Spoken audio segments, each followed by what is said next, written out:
मेरा तो कोई दिन और कोई घंटा ऐसे नहीं गुजरता जिसमें मेरे दोस्त ये ना कहते हैं तुम्हारी तो नौकरी चली जाएगी। हाँ, तुमको तो मोदी जी नहीं छोड़ेंगे, भले मोदी जी हमको जानते ना हो, जानते तो हैं वैसे।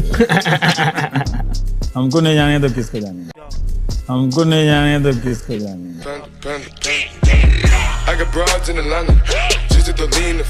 जनता ने तो ये नहीं कहा ना कि हम मोदी जी को चुनते हैं, हम उनके पीछे जिंदाबाद कर रहे हैं, तो आप लोग भी जिंदाबाद करो हमारा। लेकिन मीडिया मोदी के कवर में बैठ के, क्योंकि क्या है, क्यों करता है बताऊं, कि एक तो डर के मारे अब कर नहीं सकता, असली काम बात ये है, तो औकात नहीं है। नंबर 1।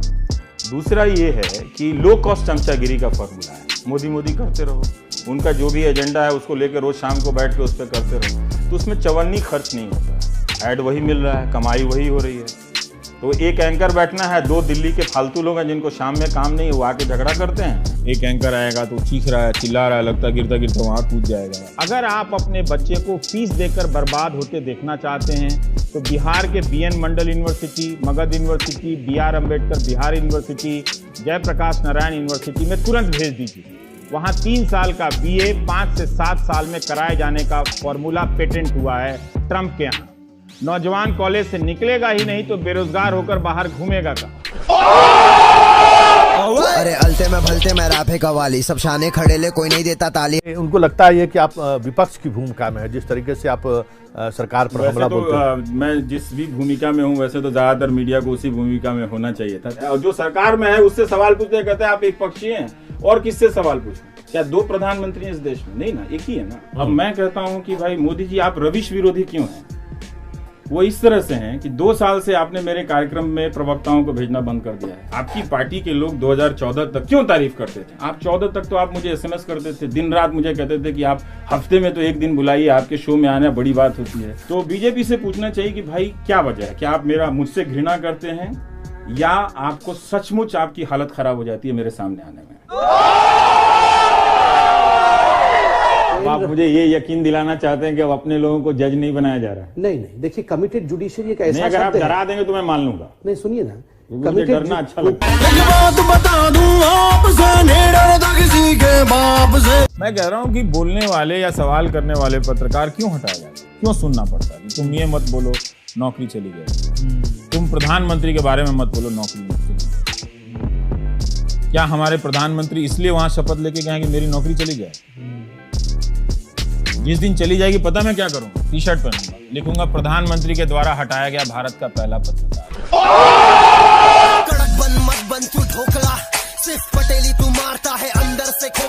सरकार को अगर क्वेश्चन करने की जो बात है, अब अचानक सारी सूचनाएं गायब करके कह रहे हैं कि बताइए भ्रष्टाचार के आरोप कहाँ हैं? किसी पत्रकार में हिम्मत है?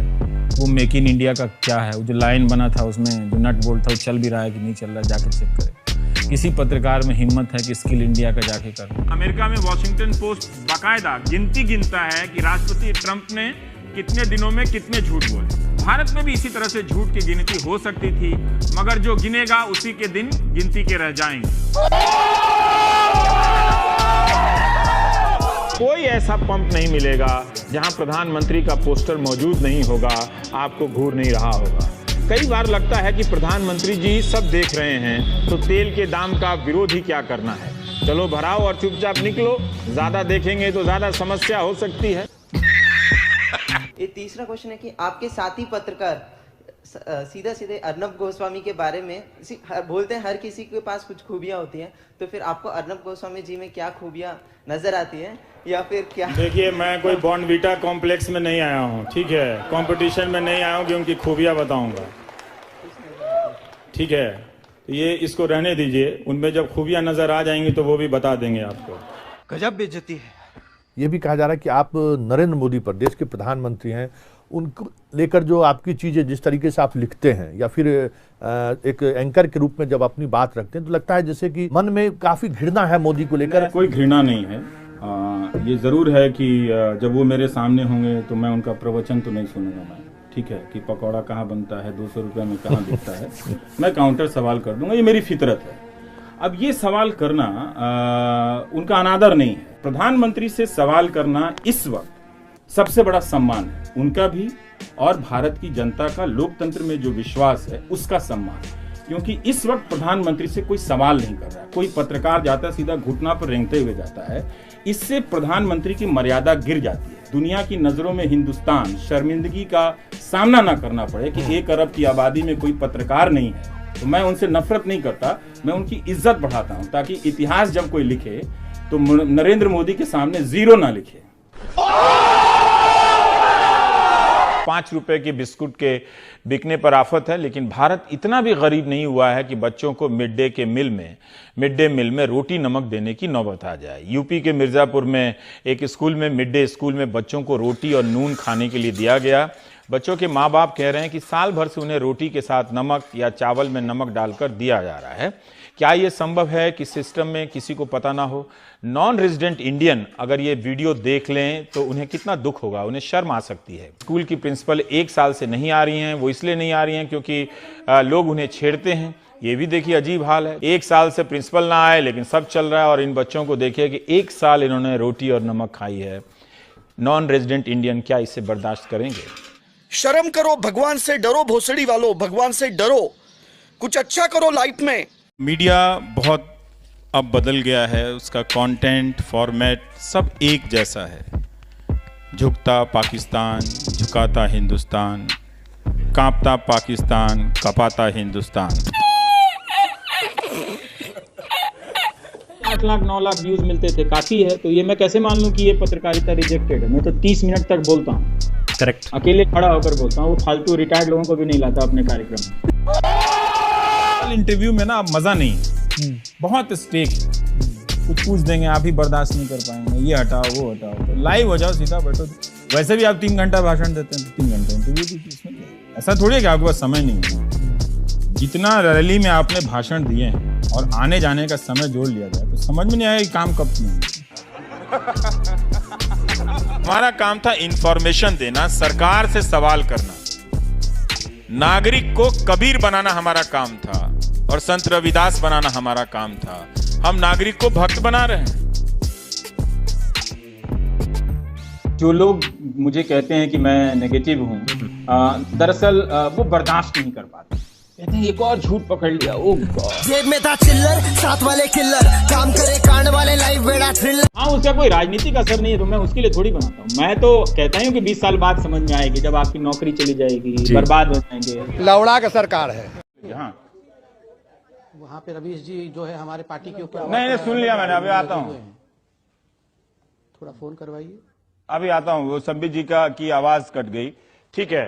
जरूरत क्या थी जो अभी 1 महीने की नहीं रवीश जी, मुझे एक ऑब्जेक्शन है, बार-बार मेरे फोन लाइन को काट दिया जा रहा है और आपका अरे संबित भाई, आप भी जानते हैं टीवी में कट जाता है, गजब है भाई। ड्रामा का भी एक लिमिट होता है संबित भाई, आप जानते हैं अच्छी तरीके से। नहीं, ड्रामा का लिमिट नहीं है। ड्रामा कर रहे हैं आप, और क्या कर रहे हैं? आपको पता है कि टेलीविजन में सिग्नल कट जाता है, आप काट दिया जा रहा है, और कोई मुझे काम नहीं है कि हम आपको काट दे रहे हैं। गजब हाल है। बोलिए ना, 5 मिनट बोलिए आप। हो रहा है, आप जानते हैं अच्छी तरह से, हमको और कोई काम नहीं है क्या? सवाल पूछा जाता है और हर बार आप जवाब दीजिए। आपका कट गया तो आप लगाइए ना साहब, आपके पास जवाब नहीं है क्या? आप इतनी बड़ी पार्टी हैं, 70-75 प्रवक्ता हैं आपके, आपको कौन लाइन काट लेगा? गजब बात करते हैं। भोसड़ी के, अब तो सच बोल दे, भोसड़ी के।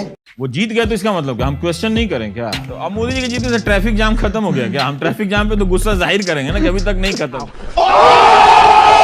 जी का उससे मिलना और प्रियंका गांधी का उससे मिलना, दोनों गलत है या दोनों सही है? फर्क है, दोनों में फर्क है। आप फर्क करेंगे उनके रिश्तेदारियों से करेंगे? सुषमा स्वराज की क्या रिश्तेदारी हो गई? फिर आप एक्सेप्ट कर रहे हैं कि उनके नहीं, सुषमा जी जब फॉरेन मिनिस्टर के बतौर फॉरेन मिनिस्टर बतौर फॉरेन मिनिस्टर गए थे तो स्वाभाविक रूप से जब 100 लोग वहां आए और बारी बारी सब मिल रहे थे तो इनको भी मना नहीं है। क्योंकि वो हमारे देश के भगोड़े हैं, वहां तो भगोड़े नहीं है। कुछ कन्विंसिंग लग नहीं रहा संबित भाई, आके मिल गए, जम नहीं रहा, गांधी पर मजा नहीं आ रहा है। टेलीविजन अभी माँ बहन की गालियों पर नहीं आया है, लेकिन वो आपको एंटी नेशनल बोल के दरअसल उन्हीं गालियों की जगह पे वो आपके लिए एंटी नेशनल का इस्तेमाल कर रहा है। इन्होंने एक बड़ी जमात तो तैयार कर ली है जिसको अनदेखा नहीं किया जा सकता है। वो जमात है, उसको हारने से नहीं मिटने वाली है, न जीतने से ख़त्म होने वाली है। पर वो जमात हमारे बीच में है कि जब आप सवाल पूछें सरकार से तो पहला सवाल आता है कि आप कांग्रेस के एजेंट हैं, दूसरा सवाल आता है कि आप कम्युनिस्ट हैं, फिर कहा जाता है कि आप नक्सल हैं, फिर कहा जाता है कि आप अर्बन नक्सल हैं, फिर कहा जाता है कि आप एंटी हिंदू हैं, फिर कहा जाता है आप प्रो मुस्लिम हैं, फिर कहा जाता है कि आप एंटी मोदी हैं। इस सज्जन को क्या तकलीफ है भाई? क्या तकलीफ है इनको? अपनी समझदारी के हासिल किए हुए वर्षों में हिंदी, अंग्रेजी और दूसरी भाषाओं की मीडिया का फर्क इस कदर मिटता हुआ हमने नहीं देखा था। इन सब का ये अब सब बराबर हैं। ये और बात है कि इनका लीडर अंग्रेजी वाला है, ये और बात है कि उसका भी सुप्रीम लीडर हिंदी वाला है। आए हैं ये जो कॉरिडोर की बात हो रही है, जिसके बारे में माननीय प्रधानमंत्री ने शायद ऐसा कहा था कि उन्होंने काशी को मुक्त करा दिया है, तो ये बहुत अच्छी बात है कि लोग मुक्ति के लिए काशी आते हैं और उन्होंने काशी को मुक्ति दिलाई। प्रधानमंत्री से रिक्वेस्ट कीजिए कि वो इस तरह के लोगों को फॉलो ना करें। कोई नहीं मिलता उनको हिंदुस्तान में तो मुझे फॉलो कर लें। मैं उन्हें आश्वासन देता हूं कि बहुत आदर से आलोचना करूंगा। उनको कभी भी अब ऐसा नहीं लगेगा कि मैंने उनका अपमान किया है। बहुत अच्छी कविताएं सुनाऊंगा, हिंदू धर्म के बहुत सारे श्लोक सुनाऊंगा उनको लगेगा नहीं कि वो एक ऐसे हिंदुस्तान में है जहां उनकी कोई कदर नहीं करता। If you like the video, do like, share and subscribe to Billy Talks. Thanks for watching.